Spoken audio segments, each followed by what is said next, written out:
Start off by thanking Coach Applewhite. Look, he is already a winner. U of H is already a winner. Can't wait for this exciting season. I know the Cougs are going to do extremely well. Happy birthday to your wife as well. But give it up to the Cougs. Give it up to Coach Applewhite.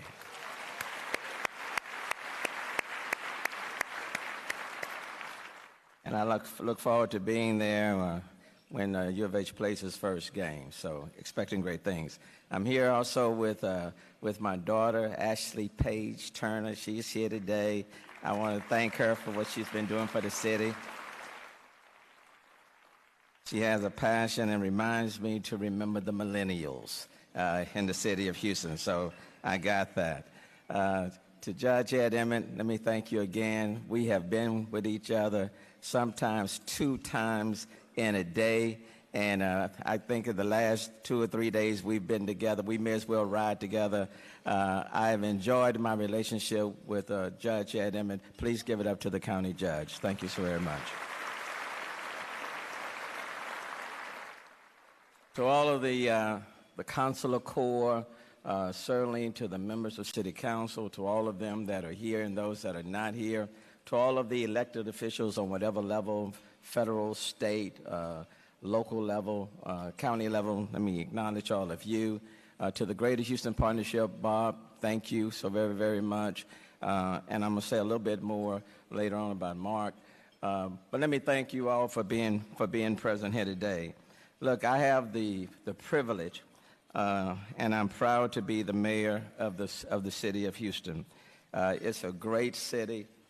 It's, as we say, it is the most diverse city in the United States.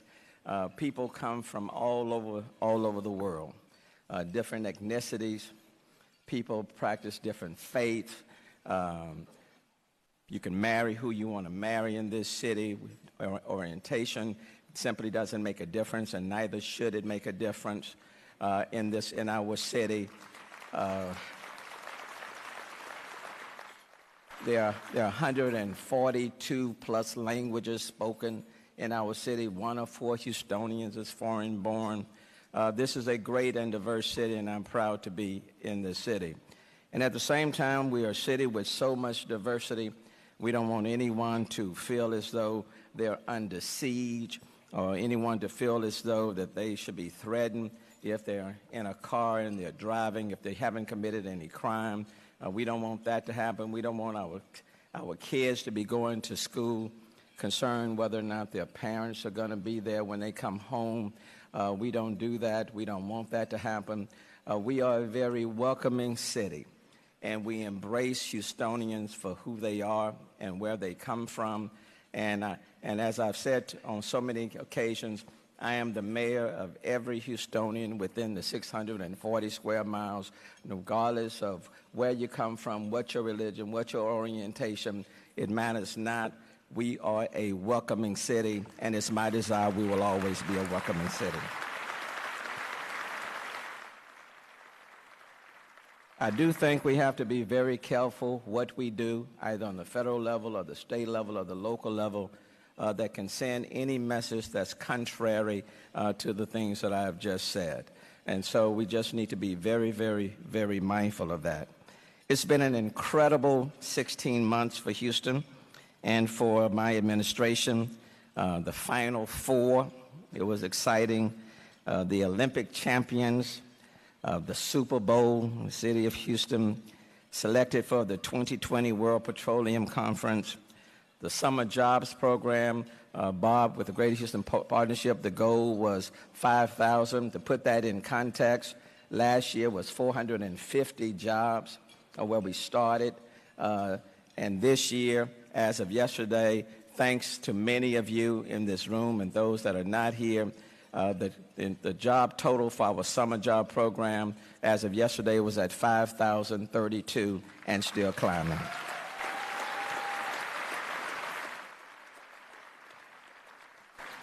Houston is now ranked the #1 city in the United States for minority-owned businesses in the entire United States. Doesn't get too much better than that.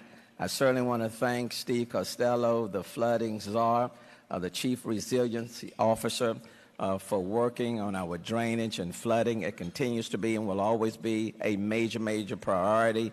And he's done some work with the Texas Water Development Board. We're working with the county, working with our congressional partners to address drainage and flooding in a very real way, and that's a collective effort. And so I appreciate that. Certainly want to thank Public Works for improving our streets. A year ago, I talked about potholes. I want you to know a year later, they are still assessing and addressing those by the next business day, 96% of the time, and now giving us time to work on the more serious street problems. So I want to thank all of our city employees for simply doing an outstanding job.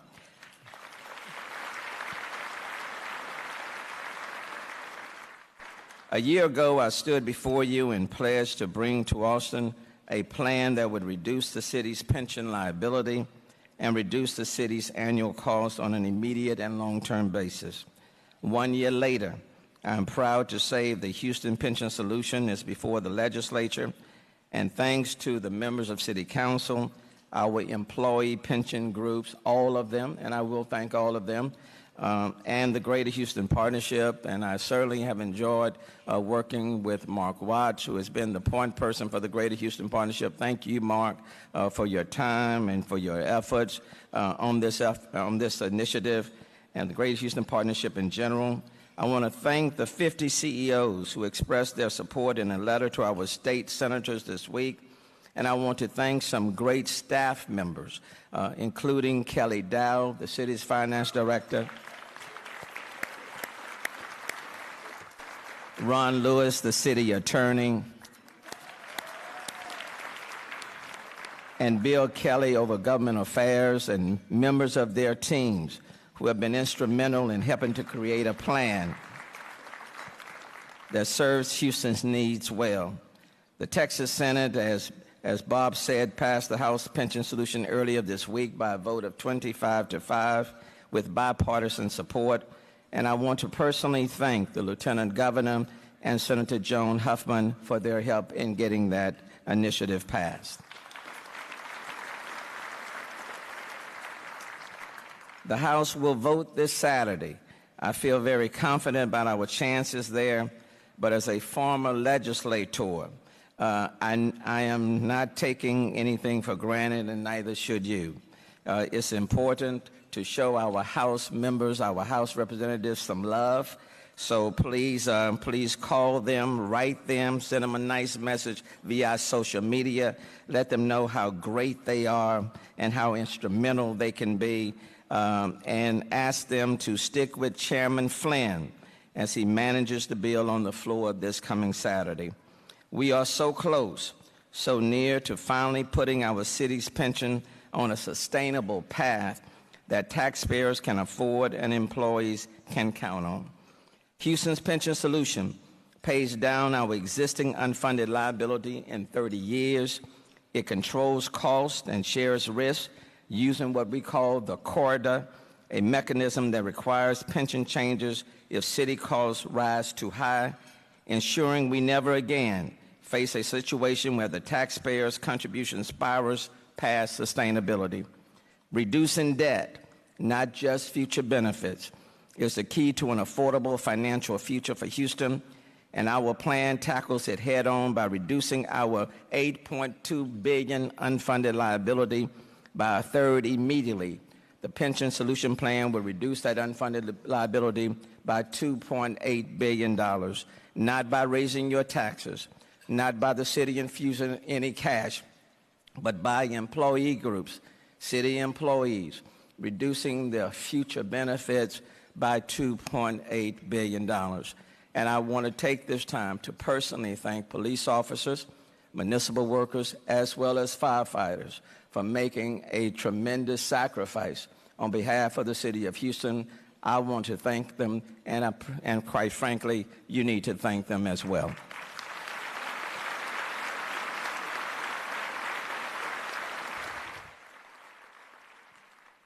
We have accomplished what we have accomplished in Houston shows that even the most intractable problems can be resolved when you offer innovative solutions, when you work in good faith with stakeholders, and when all parties are willing to engage in shared sacrifice. It's not a perfect pension bill, but it is a very good deal for the city of Houston. 3 years ago, oil was $100 per barrel, and then a year ago it was down to nearly $45. The energy slowdown put a spotlight on our weak foundation, and things got more challenging when the revenue cap kicked in. Since the revenues cap impact was first felt in 2014, we estimate that the city has foregone more than $221 million in lost revenue. Our most recent audit showed that our liabilities threaten to outweigh our assets. We've seen 2 credit downgrades in the past 2 years, and the agencies that rate our credit say that they are concerned about 3 primary things. First, pensions, which are a major contributor to what the rating agencies call high fixed costs, and we are addressing that right now. Second, the revenue cap, which offset what the rating agencies call the potential effects of positive asset valuation trends. And 3, a weak economy with sales tax collections still soft as the energy sector works to recover. Our mission is clear.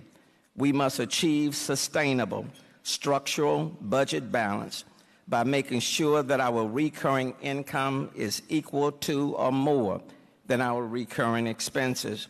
And in fact, we must always seek ways to reduce our expenses, and that our expenses must be based on our priorities.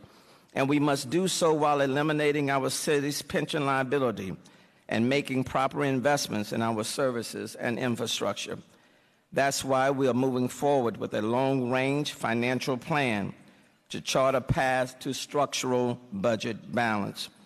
A year ago, with the help of each member of City Council, we closed a $160 million gap with a budget that included about $55 million worth of recurring improvements, and that budget received unanimous support.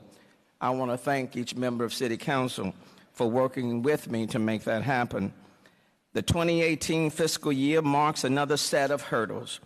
We face increases in our debt payments that consumes much of the savings we achieved last year. We still must cover compensation increases covered in employment contracts previously negotiated.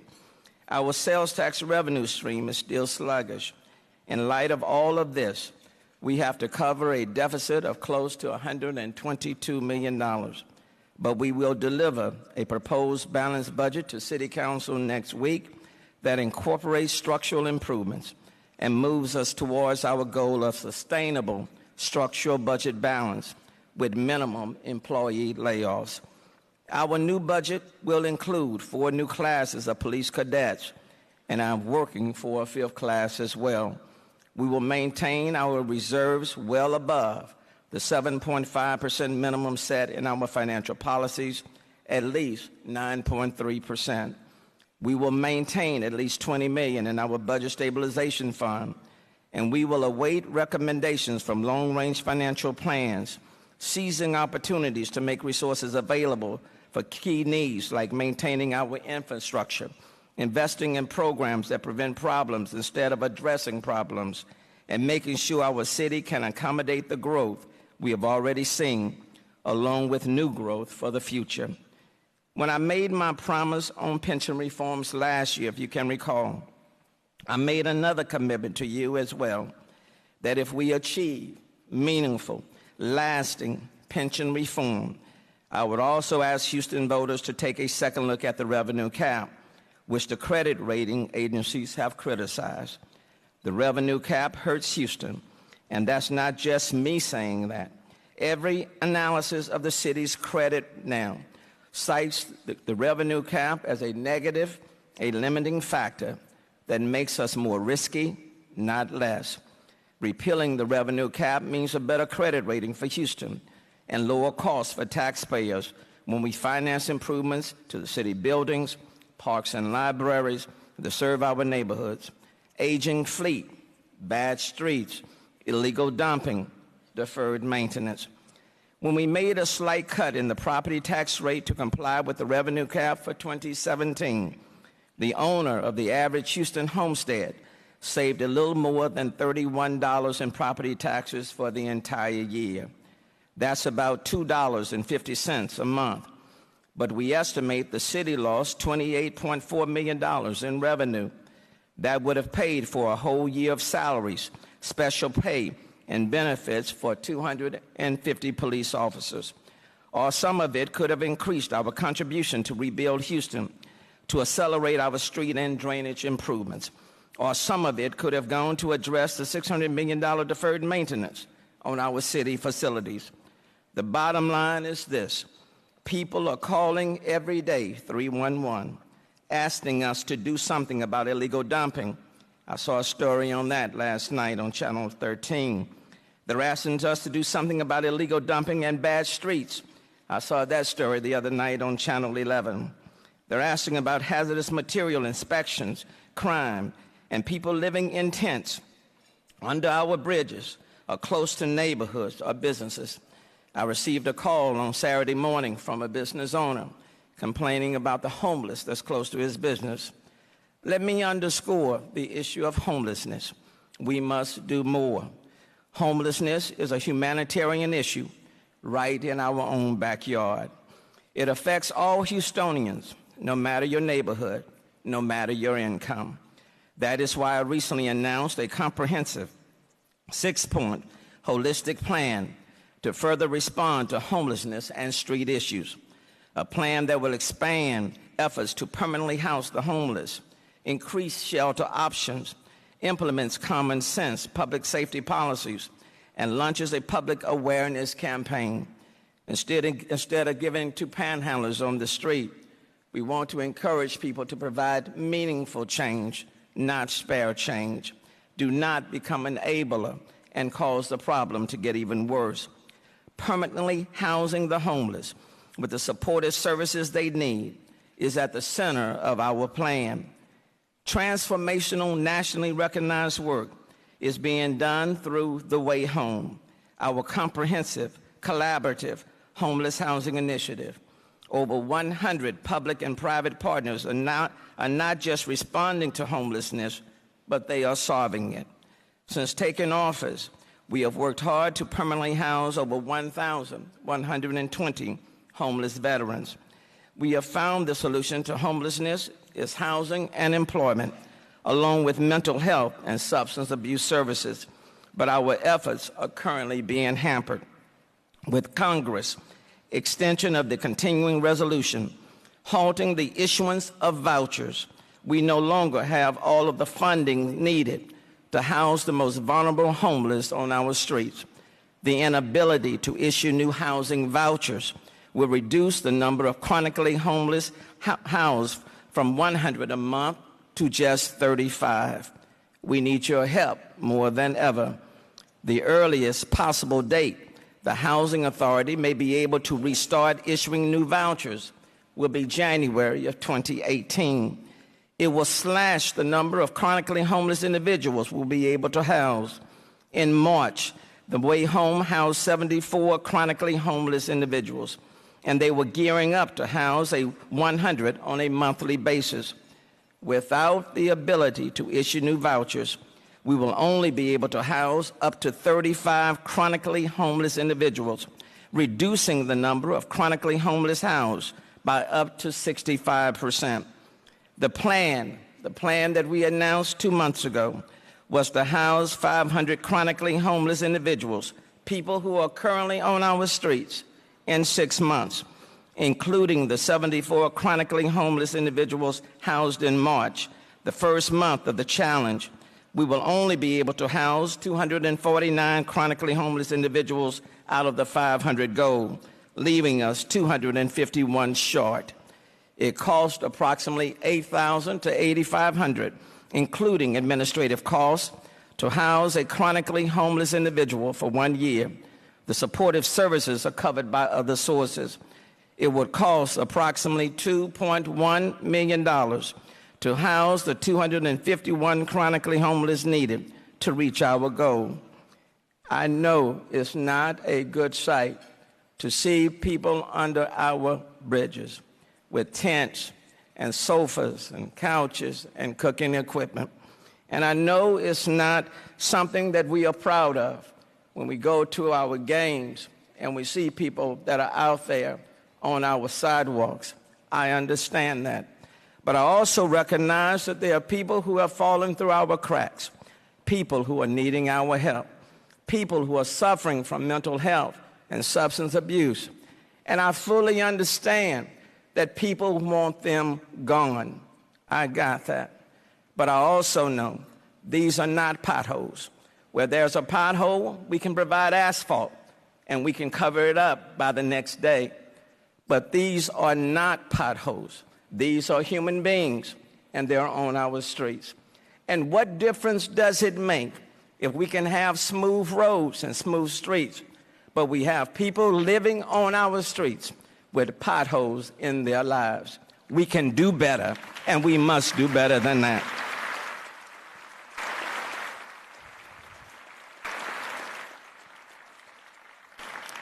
The other day, I walked through one of the encampments. I ran into a homeless couple, and the lady was very articulate, and she was very persuasive. She said to me, "Mayor, I have every document, every paper that I've received from a housing authority or for some entity saying that you want to put us in a better place. And not too long ago, a week or so ago, I have my paper that says that I am getting a voucher to move off the streets, my husband and I, to permanent supportive housing." And then she told me I got a call and said that the voucher was no longer any good because of a change in policy in D.C. And so she looked at me and said, "Mayor, you want us to leave this underpass. Now tell us that with the voucher no longer being good, where do we go now?" And then she added by saying, "I also have a job, and I can walk to my job from here. So, Mayor, I understand you don't want us to be here, but tell us now, where do we go?" We must provide them with options. For all of us in this room, for all Houstonians, if we do not want many of them under our underpasses, we must give them options. $8,000 to $8,500 per person will provide permanent supportive housing for these individuals for 1 year. If we can take people to the moon, I believe we can take care of our people right here on earth. And I'm asking the Greater Houston Partnership to join with me to make that happen.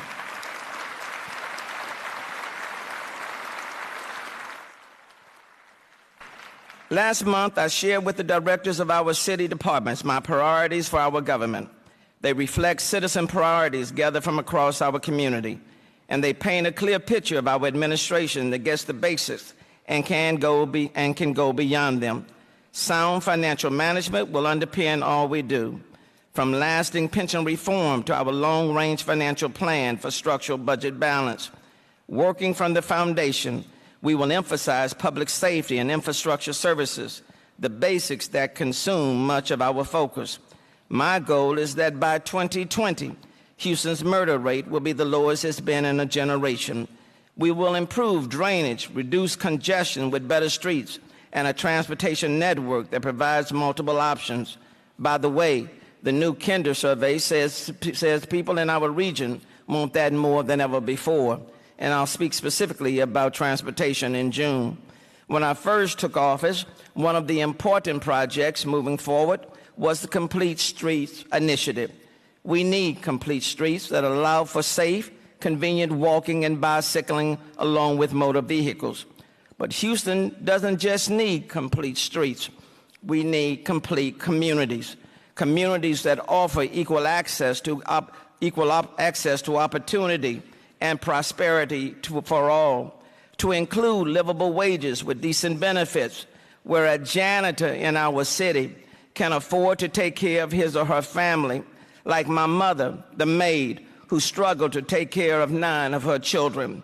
We need communities where every kid can get a great education and have a safe place to play when his homework is done. We need communities where mothers and fathers can afford a decent home for their families. We need affordable housing. As part of my Complete Communities initiative, we will revitalize 5 communities at a time, starting from Acres Home and Gulfton to the near North Side and the 2nd and 3rd wards. We will work with residents and local business owners to identify priority projects and a revitalization plan. The city will target these communities, and I am asking financial institutions, developers, retail grocery stores, nonprofits, and faith-based organizations and endowments to concentrate their resources in these targeted communities. By leveraging our resources, we can transform these under-resourced, underserved communities. Second Baptist Church, for example, is already targeting Acres Home. This administration has kept a clear focus on jobs, private investment, and economic development. We have worked continuously with the Greater Houston Partnership for expansion of local business, relocation of businesses, and international trade opportunities. In the coming year, we're exploring opportunities that are ripe for economic growth. Our city has long been revered as the energy capital of the world, and we are. The most diverse city in America, and we are. And a global leader in healthcare, manufacturing, the port, NASA, and logistics, and we are. But most recently, our great city has fallen behind others when it comes to technology and innovation. In fact, the Houston Greater Metropolitan Area is the only region to fall from the Kauffman Foundation recent rankings of metros measuring high-tech startup density. And with regards to venture capital, our region was ranked 31st in the nation in venture capital investment and 3rd in the state of Texas, which is totally not acceptable for the 4th, soon to be the 3rd largest city in the country. We cannot stand behind Dallas. We must not be behind San Antonio, and the Rockets will take care of them in due time.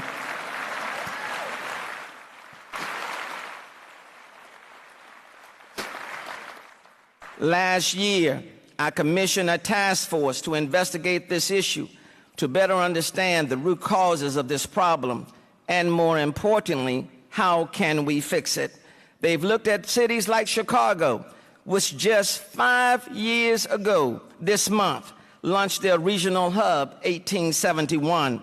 It has been a core driver to transform their local economy, spurring it to rise to a top city for technology, innovation, and entrepreneurship.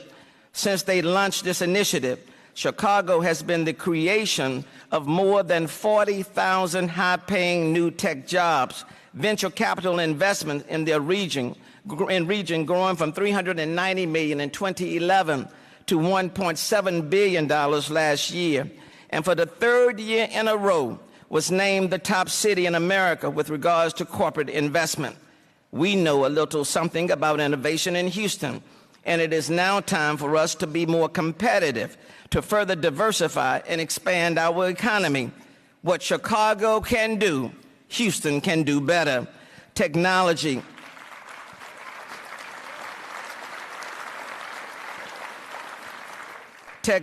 innovation, and vibrant startup community are key drivers to our city's presence as well as our future.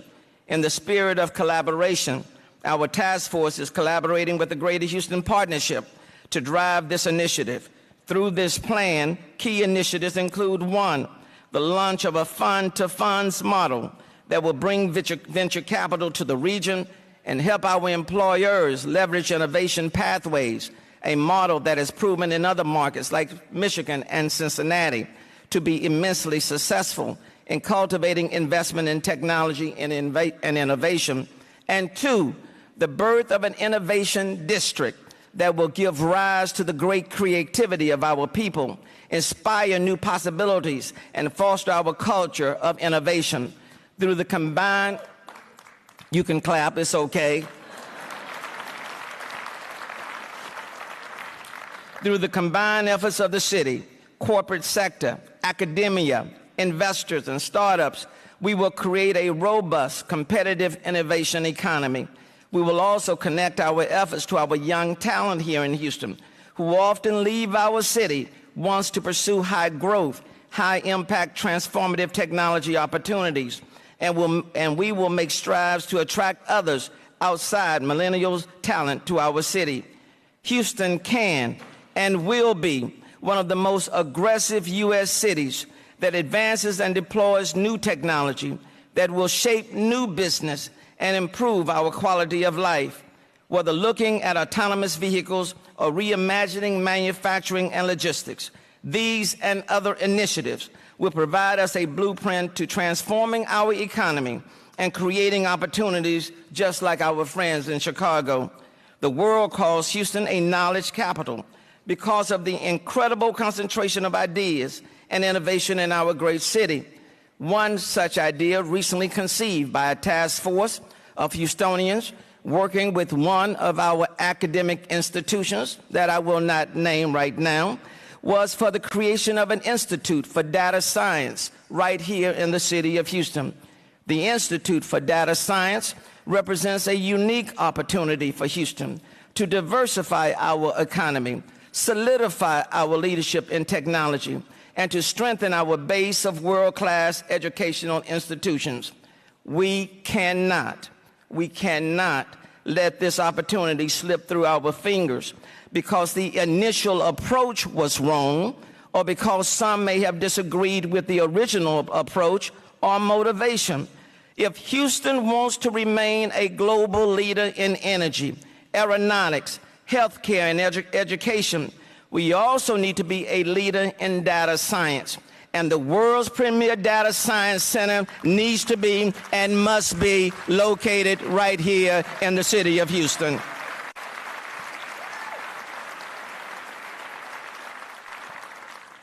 Houstonians excel at coming together to support an ambitious vision and making that vision a reality.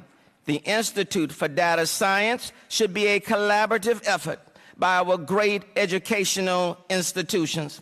The University of Houston, my alma mater, Rice, Texas Southern, Texas A&M, UT, and others, as well as members of the business and life science communities.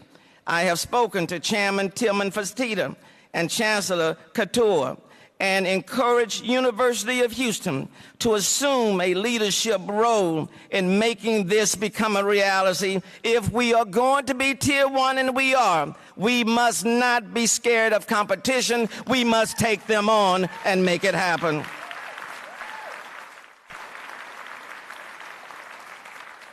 I stand ready to become an active part of the crucial effort to create the Institution for Data Science to Houston, and ask that you join me in this work. The time is now for Houston to be the city of tomorrow. With all that we have done and all that is on the horizon, I am before you here today to state with resolve, the city of Houston in 2017 has never been more ready. We have never had more people. We have never had more diversity. We have never had more parks and green space, more connectivity. We have never had more artists, musicians, and talented individuals. We have never had a more dedicated police force, fire department, and municipal workers. We have never had a development and business community so broad, so robust, and so diverse. If we do not invest in our city by giving our time, talent, and treasure, we fail ourselves and our children. The question is not what happens to us if we give. The question is what will happen to the city of Houston if we don't. This is our time. This is our moment. This is our season. God, please give us the wisdom and the courage to seize our moment.